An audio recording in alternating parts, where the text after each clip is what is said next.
اسلامي امارت ټولو مجاهدینو ته د اعلی قدر امیر المؤمنین حفظه الله هدایات. الله تعالی په خپل فضل او کرم سره د اسلامي امارت ټولو مجاهدینو ته یوه ستره فتحه ورنصیب کړه چې اوس له یوې سترې ازموینې سره مخ دي. د دې لپاره چې مجاهدین په دې ستره ازموینه کې بریالي سي باید لاندې ټکو ته جدي پاملرنه وکړي.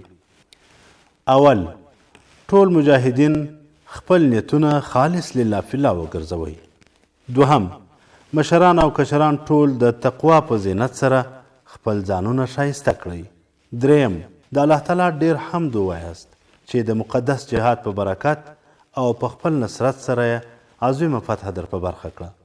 څلورم، په ټولو چارو کې له عدل او انصاف څخه کار واخلئ. پنځم، د خپل ځورېدلي ولس سره احسان وکړئ. شپږم، د کبر، غرور، عجب، ظلم او خیانت څخه ځانونه وساتئ. اووم، د قوم پرستۍ، منطقه پرستۍ، لسان پرستۍ او انډیوال پرستۍ څخه په کلکه پرهیز وکړئ. اتم، امتیاز باید په تقوا او امانتدارۍ سره وي. نهم، په خپلو منځونو کې د اعتماد او ورورګلوۍ فضا قایمه کړئ. لسم، له داسې حرکتونو څخه ځانونه وساتئ چې په خپل منځ کې بې اعتمادي رامنځته کوي. یولسم، په خپل منځ کې د امر بالمعروف او نهي عن المنکر فریضه مه پرېږدئ. لمونځونه په جماعت سره ادا کوئ.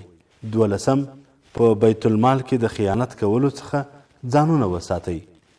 دیارلسم، د شهیدانو د کورنیو او اولادونو ښه کفالت کوئ او هیڅ کله یې له یاده مه باسئ. څوارلسم، یو د بل په کارونو کې له مداخلې څخه جدي پرهیز وکړئ. والسلام. د افغانستان د اسلامي امارت د مشرتابه مقام.